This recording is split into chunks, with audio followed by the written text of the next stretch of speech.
인랜드 온누리교회 교우 여러분, 안녕하십니까? 말씀으로 나를 살피고 말씀으로 주위를 돌아보며 말씀 따라 함께 걸어가는 시간, 우리 시간입니다. 10월 23일 금요일입니다. 우리 기도하고 시작하도록 하겠습니다. 하나님 아버지, 주님 앞에 나왔습니다. 늘 하나님 말씀 묵상하면서 주님과 가까이 교제하는 우리가 되게 성령님 인도하시고 붙잡아 주시고 역사하여 주시옵소서. 어떤 상황 속에서도 하나님의 말씀이 임하면 우리는 회복될 줄 믿습니다. 건강으로 어려움을 겪고 있는 성도들, 삶의 여러 가지 문제로 힘들어하는 성도들, 모든 것 내려놓고 하나님 말씀 들으러 나왔습니다. 말씀이 한 인생에 임하면은 그 말씀은 다시 회복되고 주님이 주시는 그 능력 안에서, 주님이 주시는 말씀의 그 힘 안에서 제자리를 찾고 다시 소망을 가지고 살아갈 줄 믿습니다. 말씀을 사모하며 나온 주의 백성들을 기억해 주시고 큰 은혜로 채워 주시옵소서. 부족한 종 주님께서 붙잡아 주실 줄 믿습니다. 감사드리며 예수님 이름으로 기도합니다. 아멘. 오늘 말씀 보도록 하겠습니다. 생명의 삶 10월 23일자 말씀입니다. 예레미야 50장 33절에서 46절입니다. 다 찾으신 줄 알고 함께 읽도록 하겠습니다. 시작. 만군의 여호와께서 이와 같이 말씀하시니라. 이스라엘 자손과 유다 자손이 함께 학대를 받는도다. 그들을 사로잡은 자는 다 그들을 붙들고 놓아주지 아니하리라. 그들의 구원자는 강하니 그의 이름은 만군의 여호와라. 반드시 그들 때문에 싸우시리니 그 땅에 평안함을 주고 바벨론 주민은 불안하게 하리라. 여호와의 말씀이니라. 칼이 갈대아인의 우에와 바벨론 주민의 우에와 그 고관들과 지혜로운 자의 우에 떨어지리라. 칼이 자랑하는 자의 우에 떨어지리니 그들이 어리석게 될 것이며 칼이 용사의 우에 떨어지리니 그들이 놀랄 것이며 칼이 그들의 말들과 병거들과 그들 중에 있는 여러 민족의 위에 떨어지리니 그들이 여인들같이 될 것이며 칼이 보물 위에 떨어지리니 그것이 약탈되리라. 가뭄이 물 위에 내리어 그것을 말리리니 이는 그 땅이 조각한 신상의 땅이요 그들은 무서운 것을 보고 실성하였음이니라. 그러므로 사막의 들짐승이 승냥이와 함께 거기에 살겠고 타조도 그 가운데에 살 것이요 영원한 주민이 없으며 대대에 살 자가 없으리라. 여호와의 말씀이니라. 하나님께서 소돔과 고모라와 그 이웃 성읍들을 뒤엎었듯이 거기에 사는 사람이 없게 하며 그 가운데에 머물러 사는 사람도 아무도 없게 하시리라. 보라, 한 민족이 북쪽에서 오고 그 나라와 여러 왕이 충동을 받아 땅 끝에서 일어나리니 그들은 활과 투창을 가진 자라. 잔인하여 불쌍히 여기지 아니하며 그들의 목소리는 바다가 설레임 같도다. 딸 바벨로나, 그들이 말을 타고 무사같이 각기 네 앞에서 대열을 갖추었도다. 바벨론의 왕이 그 소문을 듣고 손이 약하여지며 고통에 사로잡혀 해산하는 여인처럼 진통하는도다. 보라, 사자가 요단의 깊은 숲에서 나타나듯이 그가 와서 견고한 처소를 칠 것이라. 내가 즉시 그들을 거기에서 쫓아내고 택한 자를 내가 그 자리에 세우리니 나와 같은 자 누구며 출두하라고 나에게 명령할 자가 누구며 내 앞에 설 목자가 누구냐. 그런즉 바벨론에 대한 여호와의 계획과 갈대아 사람의 땅에 대하여 품은 여호와의 생각을 들으라. 양떼의 어린 것들을 그들이 반드시 끌어가고 그들의 초장을 황폐하게 하리니 바벨론이 약탈당하는 소리에 땅이 진동하며 그 부르짖음이 나라들 가운데 들리리라 하시도다. 아멘.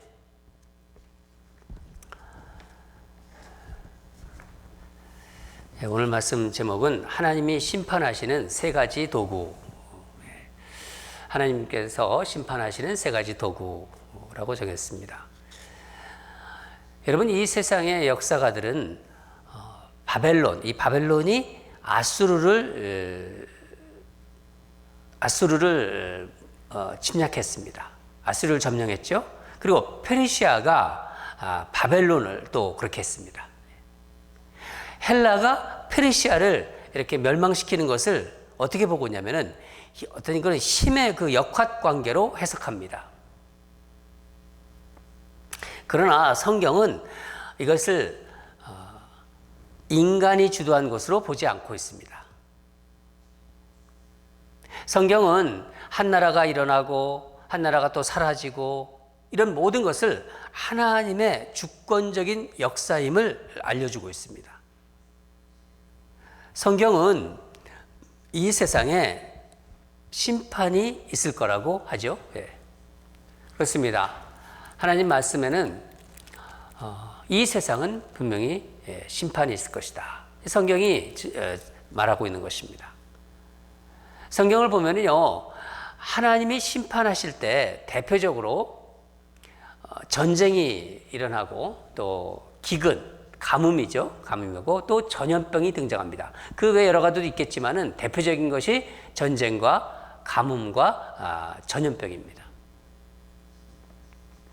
오늘은 이 세상의 그 아이콘, 그러니까 바벨론 제국, 바벨론을 세상이라고 했거든요. 이 아이콘인 바벨론을 하나님께서 어떻게 심판하시는지를 묵상하면서 우리가 받을 교훈을 한번 생각해 보도록 하겠습니다.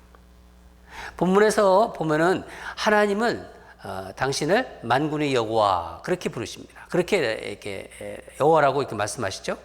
이 말은 만군의 여호와는 헬라어로 아도나이 츠바옷, 아도나이 츠바옷 그럽니다. 만군의 여호와, 아도나이 츠바옷.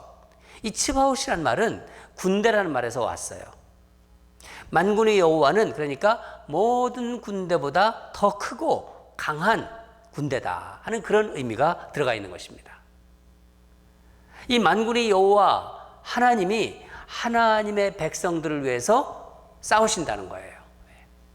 34절을 같이 한번 읽겠습니다. 34절 시작. 그들의 구원자는 강하니 그의 이름은 만군의 여호와라. 반드시 그들 때문에 싸우시리니 그 땅에 평안함을 주고 바벨론 주민은 불안하게 하리라. 하나님의 백성들을 위해서 바벨론을 심판하신다는 거예요. 무엇으로 심판하는지 보도록 하겠습니다. 첫째는 칼입니다. 칼. 36절부터 37절 한번 37절까지 같이 읽겠습니다. 36절, 37절 시작. 칼이 자랑하는 자의 위에 떨어지리니 그들이 어리석게 될 것이며 칼이 용사 위에 떨어지리니 그들이 놀랄 것이며 칼이 그들의 말들과 병거와 그들 중에 있는 여러 민족 위에 떨어지리니 그들이 여인같이 될 것이며 칼이 보물 위에 떨어지리니 그것이 약탈되리라. 35절도 읽겠습니다. 여호와의 말씀이라 칼이 갈대아인의 위에와 바벨론 주민의 위에와 그 고관들과 지혜로운 자의 위에 떨어지리라. 칼이 그 자랑하는 자 위에서 떨어진대요. 칼이 지혜롭다고 하는 자들 위에서 떨어진대요. 말과 병거 위에 또 용사들 위에 떨어진다. 보물 위에도 떨어진다. 바벨론은 그들 위에, 자기들 위에 존재하는 것은 아무것도 없다고 생각했어요. 그런데 위에서 칼이 떨어집니다. 하나님께서 바벨론 위에 좌정하셔서 칼을 던져서 심판하시는 거예요. 상상해 보세요. 칼이 위에서 떨어진다. 어떻게 피해요? 위에서 떨어지는데, 막 떨어지는데. 실제적으로 북방에 강한 페르시아를 일으켰어서 칼로 심판하신다는 얘기예요. 전쟁을 말하는 것입니다. 바벨론이 자랑하던 강하고 막강한 군대, 또 엄청난 재물, 또 자신들의 어떤 지혜, 문화 다 철저하게 이제 칼로 파괴된다는 거예요. 여러분, 이스라엘 역사를 보면은, 이 특별히 구약을 보면은요, 많이 우상을 섬기잖아요. 그때마다 하나님께서 징계하십니다. 심판하세요. 악행을 저지를 때마다 뭐 금송아지 막 해가지고 막 우상 숭배하잖아요. 칼로 진멸하라고 하잖아요. 하나님은 칼, 그러니까 전쟁을 통해서 심판하셨습니다. 역사를 보면은요. 두 번째는 하나님은 심판하실 때 가뭄, 비가 안 오는 거 있죠? 비가 계속 안 오면 가뭄이 드는 거예요. 그 기근이라고 하죠. 그걸 사용하셨습니다. 우리 38절을 읽겠습니다. 시작. 가뭄이 물 위에 내리어 그것을 말리리니 이는 그 땅이 조각한 신상의 땅이요 그들은 무서운 것을 보고 실성하였습니다. 조각한 신상들의 땅, 우상의 땅이라는 거예요. 바벨론이 그러니까 우상 숭배로 거의 미쳐버린 거죠. 이게 실성했다. 예. 그러니까 물에 비를 주지 않으니까 가뭄이 되는 거예요. 기근으로 물들이 다 말라버리는 거예요. 그냥 땅이 쫙쫙 갈라지는 거예요. 정말 이 사막이 금방 되는 거예요. 예. 비가 오면 결국은 땅은 사막으로 되는 것입니다. 그래서 바벨론은 39절을 보면은 사람이 살 수 없는 곳, 사막의 짐승들이 가득한 곳, 사막 짐승들만 가득한 곳이 될 것이다. 이것은 하나님의 심판을 받은 소돔과 고모라 같이 된다는 거예요. 소돔과 고모라 같이 사람이 아예 살 수 없는 곳으로 그렇게 황무지, 사막과 같은 땅이 된다는 것입니다. 하나님이 가뭄으로 심판하실 때 가뭄과 함께 메뚜기, 로커스트 있죠? 메뚜기 떼가 엄청나게 같이 올 수가 있어요. 또 갑자기 우박이 내릴 수가 있습니다. 엄청난 큰 우박들이. 이런 재앙들과 함께 가뭄이 올 수가 있어요. 성경을 보면 그렇습니다. 바벨론에 대한 이 심판을 보면서 칼, 또 이 가뭄, 이 가뭄의 심판은 실제 어떻게 됐나요? 그대로 이루어졌어요. 역사를 보면은 그대로 이루어졌습니다. 세 번째는 뭔가요? 전염병입니다. 전염병. 하나님께서 칼과 가뭄과 함께 심판의 도구로 사용하시는 것이 역병이에요. 옛날에 역병이라고 하는데 지금은 전염병이라고 합니다. 전염병. 예레미야도 이 예언을 했는데 예레미야 21장 6절을 보면은 내가 또 사람이나 짐승이나 이 성에 있는 것을 다 치리니 그들이 큰 전염병에 죽으리라. 민수기 25장 9절을 보면요, 이스라엘 백성들이 바알을 숭배했지 않습니까? 바알을 숭배할 때 그것을 바부올 사건이라고 우리가 하죠. 예, 바부올 사건. 예. 하나님께서 그때 연병을 보내셔서 24,000명이 전염병으로 죽게 돼요. 예. 다윗이 하나님을 의지하지 않고 인구조사를 한 기억이 있죠? 예, 인구조사를 했습니다. 그때 7만 명이 전염병으로 죽게 됩니다. 그런데 이 전염병은요, 전쟁과 어떤 가뭄과 같이 그거와는 달리 왜 죽는지 이유를 모르는 무서운 심판의 도구가 바로 전염병이에요. 여러분, 성경은 이 지구상에 일어나는 모든 재앙은요, 우연이 아니라는 것을 알려줍니다. 우리가 모르는 하나님의 섭리 속에 있는 거예요. 재앙은 여러 가지의 그 어떤 재앙들은. 그러면 재앙의 시대에 하나님의 백성들은 어떻게 해야 되나요? 무엇을 준비해야 되나요? 전쟁을 대비해 가지고 칼로 공격을 하니까 우리도 칼을 준비해야겠다. 칼이나 총이나 무기를 그런 것을 준비해야 되나요? 그건요, 하나님 나라를 모르는 세상 사람들이 세상 나라가 하는 거죠. 예. 극심한 가뭄이 올 것이다. 기근이 올 것이다. 그래서 식량을 창고에 바리바리 쌓아야 되나요? 계속 모아야 되나요? 자연적으로 그런 생각이 들지만은 그건 세상 사람들이 하는 그런 행동이죠. 전염병이 시작됐구나. 사람들과 접촉이 하지 않은 저 어디 무인도로 가야 되나? 그런 데서 살아야 되나요? 그런 것이 아닙니다. 세상에 대한 심판은 하나님만이 아세요.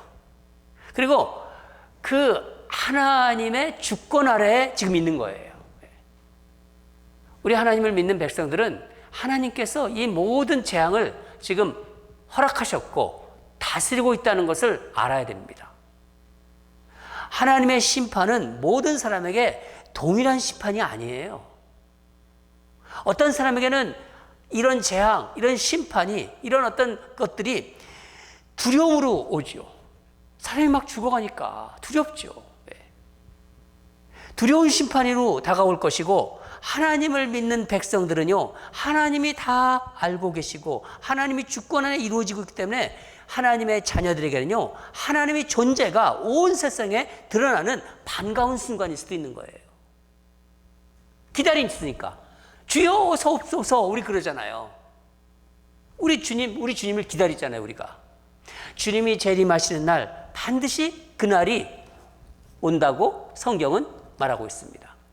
여러분, 저도 믿고 여러분도 믿잖아요. 때와 장소는 아무도 몰라요. 오직 하나님만이 아세요. 도적같이 오신다고 하셨어요.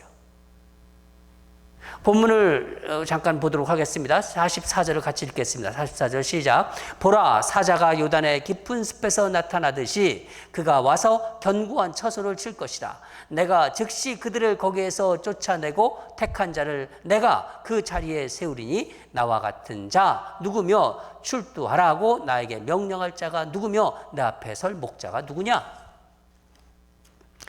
사자가 싹 있다가 숲에서 갑자기 나타나듯이 가장 강하신 주님께서 주의 백성들을 위해서 오시는 날이 바로 심판날입니다. 뭐 도적같이 온다, 여러 가지 표현으로 얘기하지 않습니까? 성경에는. 나와 같은 자는 누구냐? 나에게 명령할 자가 누구냐? 내 앞에 설 목자가 누구냐? 없다는 것입니다. 주님이 오실 때 하나님 나라가 완성되는 것입니다. 여러분, 이 세상은 여전히 자신들의 힘을 기르려고 칼을 갈고 있어요. 칼을 준비합니다. 나라마다. 뭐 무기를 만들고 핵무기를 만들고 신무기를 만들고 칼을 준비합니다. 준비할 거예요.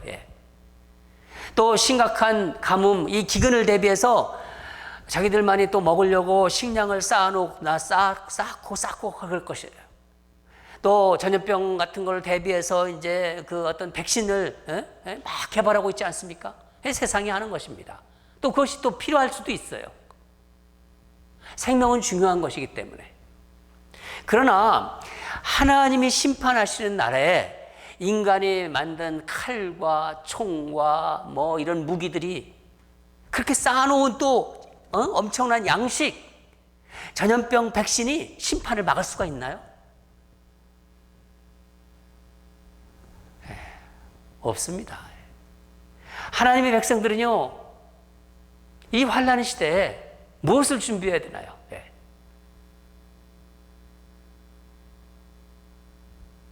우리도 칼을 준비해야 합니다. 칼. 그 칼은요, 그냥 우리가 막 이렇게 싸우는 칼이 아니라, 총 쏘는 이런 무기가 아니라 성령의 검. 하나님이 말씀하신 성령의 검, 하나님의 말씀이에요. 말씀으로 언제나 무장되어 있어야 돼요. 말씀으로. 정말 심각한 가뭄을, 이 심각한 기근이다, 정말 가뭄이다, 이것은요, 영의 양식, 말씀이 떨어지는 그런 기근이에요. 말씀이 떨어지는 가뭄이 바로 심각한 기근입니다. 그래서 말씀을 매일 먹어야 하는 거예요. 여러분 늘 매일 아침 말씀을 먹지 않습니까? 그 말씀을 먹으면서 말씀으로 또 하루를 살아가는 거예요. 그게 하나님을 믿는 하나님의 백성들의 모습입니다. 또한 전염병으로 인한 죽음보다 더 두려운 것은요, 인간을 영원한 죽음에 이르게 하는 게 있습니다. 인간을 영원한 죽음으로 이르게 하는 게 뭡니까? 죄예요, 죄. 세상은 죄 때문에 지금 죽음을 향해 달려가고 있다는 것을 몰라요. 죄로 인해서 시작됐다는 것을. 그러나 우리는 죄에서 해방된 예수 그리스도의 피로 죄사함을 받은 가장 강력한 백신을 맞은 사람들이 예수 믿는 사람들입니다. 여러분 그렇죠? 그래서 우리가 해야 할 일은 예수 백신, 가장 강력한 예수 백신을 맞도록 사람들에게 그것을 전하는 거예요. 사랑하는 여러분, 이 세상에 우연한 재앙은 없습니다. 지금의 이 코로나 바이러스, 이 재앙도요, 우연한 재앙이 아니죠. 세상은 하나님 것입니다. 세상은. 다시 오실 주님을 기다리며 우리 주님 오신다고 하셨습니다. 여러 가지 모습으로 성경에서 예언하고 있는 그 재앙의 모습들이 이 지구상에는 앞으로도 계속될 거예요. 예수님이 오실 때까지. 언제 오실지는 우리 모르지만은 주님 오실 그날을 사모하면서 기다리면서 오늘도 말씀을 먹고 말씀으로 무장하고 말씀을 전하는 그런 주님의 백성들, 하나님의 사랑하는 백성들이 되시기를 주님 이름으로 축원합니다. 기도하겠습니다. 하나님 아버지 감사합니다. 오늘은 바벨론을 심판하는 가운데 하나님께서 무엇을 가지고 심판하는지 세 가지를 살펴보았습니다. 하나님께서 칼로 심판하신다고 하셨고, 또 전염병으로 심판하시고, 가뭄으로 심판하시는 그 모습을 살펴보면서 과연 이 땅에서 일어나는 우리 환난의 의미가 무엇인지를 생각해 보게 하셨습니다. 하나님 아버지, 하나님 말씀이 살아있고 하나님 말씀은 지금도 이 환난 중에도 사랑하는 백성들에게 선포되고 있습니다. 아버지 하나님, 오늘도 하나님의 말씀으로 무장하고 하나님의 말씀을 먹으며 아직도 하나님을 모르는 그런 불쌍한 세상 사람들에게 말씀을 전하는 우리가 되도록 주여 힘주시고 도와주시고 역사하여 주시옵소서. 성령께서 우리 사랑하는 성도들과 함께 하실 줄 믿습니다. 감사드리며 예수님 이름으로 기도합니다. 아멘. 계속해서 기도하겠습니다. 이 환난 날에 우리를 구원하실 가장 강하신 하나님을 더욱 의지하게 해달라고. 다른 때보다 하나님께 하나님을 더 의지하고, 그래서 정말 그러기 위해서 말씀으로 무장하고 매일매일 말씀을 먹고 매일 말씀을 전하는 하나님의 사랑하는 하나님의 백성들이 되게 하소서. 그런 우리가 되게 하소서. 그렇게 우리 기도하고요. 두 번째는 우리 주위에 참 어려움을 겪고 있는 분들이 있습니다. 또 우리 사랑하는 성도들, 우리 교회 내에도 우리가 더 관심을 갖고 찾아야 합니다. 우리 교우들 중에서 이 환난에 어려움을 겪고 있는 그런 분들을 우리가 더 찾아보고 정말 은밀하게 그들을 도와야 합니다. 그런 교우들의 아픔과 고난에 우리가 함께하며 우리 것을 나누고 중보할 때 중보하는 그런 마음을 갖게 하소서. 그게 하나님이 기뻐하시는 마음입니다. 그것이 그리스도인들이 사람들과 더불어 살아가는 모습입니다. 교우들의 아픔과 고난에 함께하며 함께 나누고 중보하는 할 수 있는 그런 마음을 우리에게 주소서. 그런 마음을 갖게 하소서. 우리 그렇게 두 가지 함께 기도하겠습니다. 다 같이 기도하겠습니다.